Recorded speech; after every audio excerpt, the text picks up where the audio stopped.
آئیے حضرات گرامی، اب میں چاہتا ہوں کہ اس سلسلے کو آگے بڑھایا جائے اور جو پروگرام پیش ہونے ہیں اس کی طرف رواں اور دواں ہوا جائے، اور جو چوتھا پروگرام پیش ہونا ہے وہ ہے اردو تقریر کا۔ اب میں گزارش کروں گا کنیز فاطمہ بنت سکندر عالم کھرکھرو، سباناز مولانا زاہد حسین صاحب گیا، اور شعیب اختر بنت محمد صفدر علی کھرکھرو، ان تمام سے میں گزارش کروں گا کہ آپ دائز پر تشریف لے آئیں، تمام مصاحبین دائز پر تشریف لے آئیں۔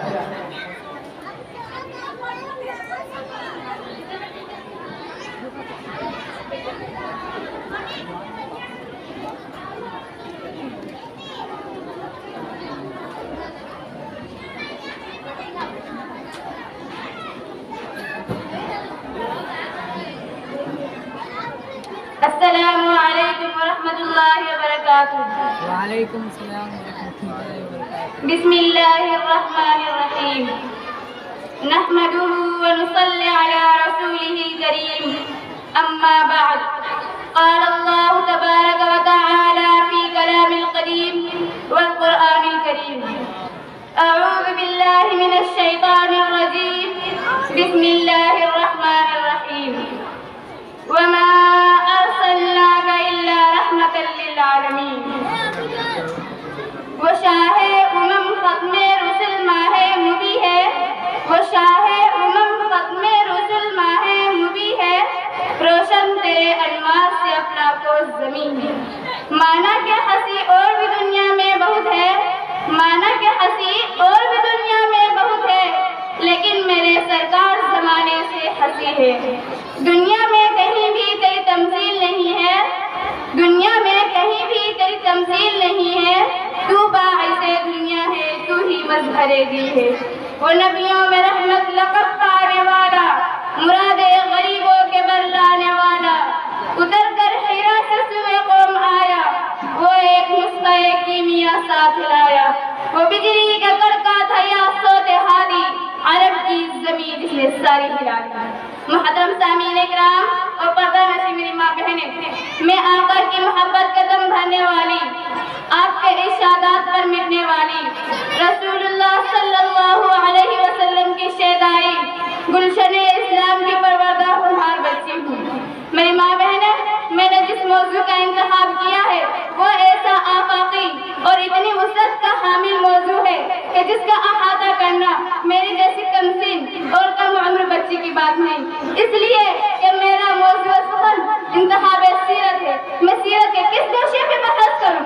آپ صلی اللہ علیہ وسلم کے کمسنی پر بحث کروں یا آپ صلی اللہ علیہ وسلم کی کمسنی پر بحث کروں یا نوعمری پر، آپ کے جوانی کی بات کروں یا آپ صلی اللہ علیہ وسلم کے بالوں کی سفیدی کی بات کروں، گھریلو زندگی پر روشنی ڈالوں یا مسجد نبوی کی امامت پر، آپ کے نظام حکومت کی بات کروں یا آپ کی سخاوت اور شجاعت کی۔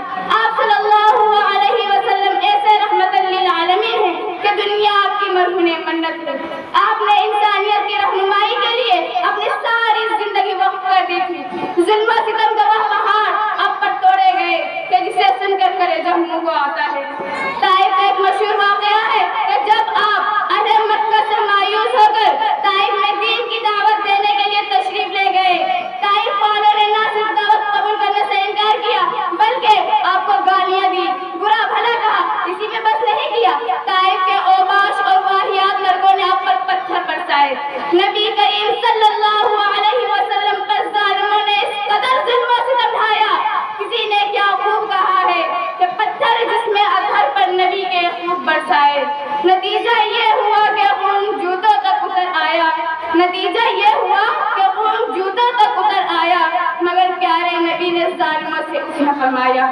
محترم بزرگوں اور میرے بھائیوں، یہ حالت ذات کر زمین سے ہم گئی، آسمان کا کپا اٹھا، فرشتے بارگاہ الہی میں عرض کرنے لگے، الہا تیرے لالے کی حالت ذات ہم سے دیکھی نہیں جاتی، ہم کو اجازت ہے کہ ہم ان طائف والوں کو پہاڑوں کے درمیان پیس کر نیست و نابود کر دے۔ حکم ہوا کہ جاؤ میرے محبوب محمد کی مرضی معلوم کر لینا۔ فرشتوں نے بارگاہ رسالت میں حاضر ہو کر عرض کیا، یا رسول اللہ صلی اللہ علیہ وسلم، ہمیں اجازت دیجیے کہ ہم ان بستی والوں کو ارشاد سنیے. شاعر کہتا ہے یہ سن کر نبی پاک نے ارشاد فرمایا, یہ سن کر نبی پاک نے ارشاد فرمایا کہ میں اس جہاں میں غیظ و غضب بن کر نہیں آیا, اور یہ دعا فرمائی کہ اے اللہ میرے اس قوم کو ہدایت نصیب فرما, اس لیے کہ یہ ناسمجھ ہے. دعائیں خیر دیتے تھے وہ اپنے دشمنوں کو بھی, دعائیں خیر دیتے تھے وہ اپنے دشمنوں کو بھی, نرالی سارے عالم سے تھی یہ عادت محمد کی. محترم حضرات, رسول اللہ صلی اللہ علیہ وسلم کی زندگی مبارک ہر قوم, ہر طبقہ, ہر جماعت, ہر فرد, ہر زمانہ, ہر وقت اور قیامت تک آنے والے کے لیے بہترین نمونہ ہے. چنانچہ ارشاد خداوند کریم ہے لقد کان لکم فی رسول اللہ اسوۃ حسنہ, کہ لوگوں تمہیں زندگی گزارنے کا طریقہ سیکھنا ہو, سلیقہ معلوم کرنا ہو, یہ جاننا ہو کہ تمہارے دن اور راتیں کیسے گزرے, تو رحمت للعالمین کا اسوہ حسنہ تمہارے سامنے موجود ہے. لوگوں تمہارے سب کے لیے اقوام عالم میں ایک ہی تاریخ سازگار ہے, اس کی طرف دیکھو جو کامیاب اکمل ہے, جس میں کوئی نقص نہیں, عیب نہیں, تم سب کے لیے ہر قدم پر بے مثال نمونہ ہے. منزل ہے اول قدم بھی اور آخر قدم بھی, تمہاری زندگی کے لیے نمونہ ہے. تمہاری سیرت و کردار کی درستی اور اصلاح کے لیے سامان ہے. تمہارے ظلمت خانہ دل کے لیے ہدایت کا چراغ, رہنمائی کا نور. غرض یہ کہ طبقہ انسانی کے ہر طالب رشد ہدایت اور نور ایمان کے ہر جوڑے کے لیے رسول اللہ صلی اللہ علیہ وسلم کی سیرت مکمل نمونہ اور نجات کا ذریعہ ہے. پیارے بھائیوں اور بہنوں, یہ موضوع اتنا تفصیل طلب ہے کہ اسے محدود وقت میں بیان کرنا مشکل ہی نہیں بلکہ ناممکن ہے. وقت ملا تو انشاءاللہ تعالی اس موضوع پر آئندہ گفتگو کروں گی. وآخر دعوانا الحمدللہ رب العالمین. السلام علیکم. وعلیکم السلام ورحمۃ اللہ وبرکاتہ. ماشاء اللہ.